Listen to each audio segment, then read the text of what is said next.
I know words. I have the best words. This is All the Best Words with Matt Murphy and Cameron Smith.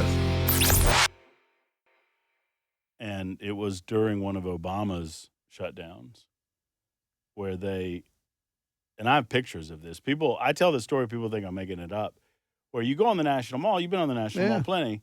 You just walk up, you see it's there. It's there. Hey, look, there's Abraham Lincoln. Nobody has to staff it. No. And the World War II memorial. Yes, I remember this. They put barriers around it, and there were people there because people started being like, well, this is stupid. So they would move the barrier and just walk and look at it.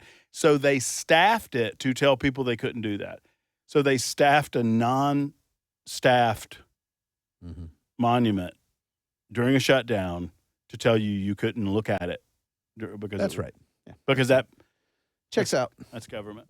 Oh, hi. Welcome to another edition of All the Best Words. We haven't done it in so long we don't know what we're doing. My name is Matt Murphy, and I say all the best words. My name's Cameron Smith. I write all the best words. And this is All the Best Words. So we have missed one another for the last few weeks. We've been like ships passing in the night. You took a nice, well-earned vacay with family during fall break down to the Gulf Coast. How's the Gulf Coast? It's there, and it's awesome. Yeah. Yeah. Yeah. I went to the middle of the country. I went to places that I've never been before, like Fort Leonard Wood, which I now understand why all the people stationed there call it Fort Lost in the Woods, because it's in the middle of nowhere, baby. Yeah. I went to Uranus. Is that a city in Missouri? Pause for effect.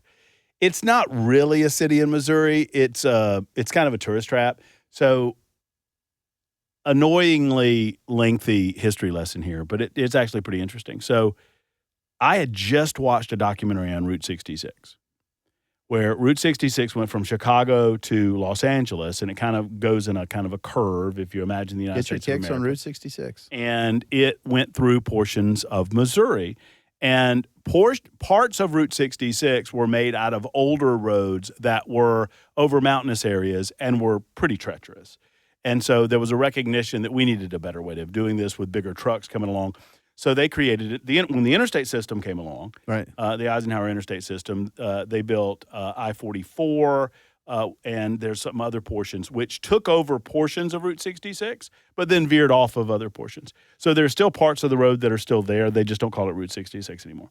So in the mid-1990s, the little towns that had been destroyed, several of them along these paths, they were like, we need to do something or we're going to die. Right. And so they kind of made it a thing. Get your kicks on Route 66 and come revisit America's history. And they rebuilt some of these things. And this is a tourist trap in Missouri on a portion of Route 66. And they named it Uranus, Missouri. And they sell fudge. The best fudge comes from Uranus. There's a liquor store. And I bought Jackson Williams, my producer, a shirt.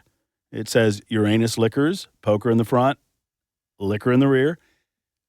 And Cameron, you and your boys. Now, I could not take Justine. I couldn't take my boys to a place like that. Yeah, the best part of it was, I mean, they have like a one of those museums of the unusual where they have fake animals and they have an ice cream shop, and it's just a big thing, big tourist trap.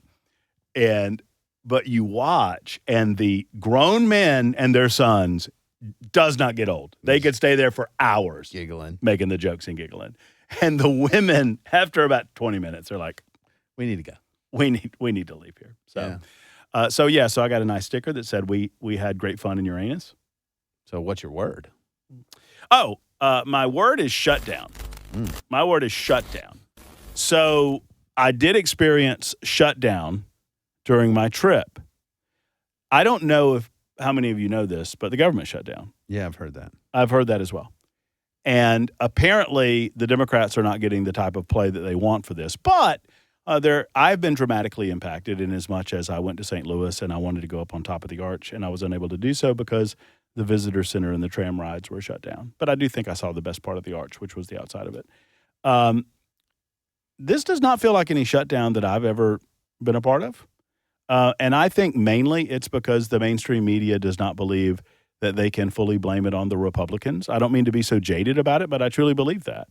I think this is the normal reaction to government shutdowns when the media is not ginning up this concept Hysteria. that the world is going to end if we don't end this thing immediately. Now, at some point, I suppose we have to get ourselves back righted. But it's funny, the Republicans, Cameron, seem to be using the Democrats' own words against them because the Democrats have told us for years that you should not negotiate a continuing resolution. You should just continue with the same levels of funding and then we go when we negotiate what we're trying to negotiate. But you don't negotiate on the CR. And now the Democrats are trying to negotiate on the CR. And I don't think they have a winning play because I think the Republicans are willing to hold the line on this. The line is Joe Biden's line. It's literally Joe Biden's spending levels. Guys, come on. Give me a break. You're shutting down the government because Republicans, what they're really trying to do here is Biden's spending levels. Right. Really? Like, are you serious? That's the game plan? Well, what they really want, and when you peel back the onion a little bit, they want Corporation for Public Broadcasting funding reestablished. So think about this for a moment. An election was held in 2024. The Republicans, because they were kind of under the gun on budgets, just went ahead and passed Joe Biden's money. CR, yeah. Then afterwards, they passed the big, beautiful bill that said, hey, there's some things we're not going to do anymore. We're not going to fund anymore. We're not going to fund Corporation for Public Broadcasting. We're not going to fund some of these other things. These were all passed by the Congress that was elected in 2024 and signed by the president that was elected in 2024. And now the Democrats have shut the government down, demanding that those funding levels be returned because they don't like it. And they're the ones that say that they believe in democracy?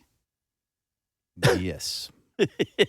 I mean, it's just kind of silly. I mean, look, I get it. If Democrats are really digging in because Republicans were actually being fiscally conservative, I would be like, all right, I understand you don't like it, but hey, buck up, Buttercup. Mm-hmm. But this is not even that.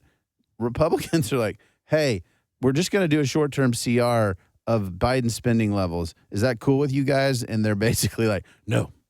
That's not cool with it. At some point, the one thing that the Republicans could do regarding the shutdown is a nuclear option on top of the nuclear option, right? We've already done nuclear option, suspending a 60-vote threshold for judges. I think the Democrats did that it was Harry Reid in 2012, 2013. Then the Republicans did it for Supreme Court justices. It was lower level than Supreme Court. It's never been done for a non-judicial process. Right. I suppose the Republicans could do it. They could, but hang on. I don't think it's a good idea. No, I think it's a terrible idea. Also, to blow up the filibuster for a thing that actually Democrats want a lot more than Republican base voters do is dumb. Yeah. You should say, clean CR. That's the deal. And then wait on them. Because guess what? The highest concentration of federal employees is right around Washington, D.C., in Northern Virginia, that area, and other areas around the country. You have basically blue cities with federal employees there. And so these federal employees are going to be like putting pressure on Democrats, not putting pressure on Republicans.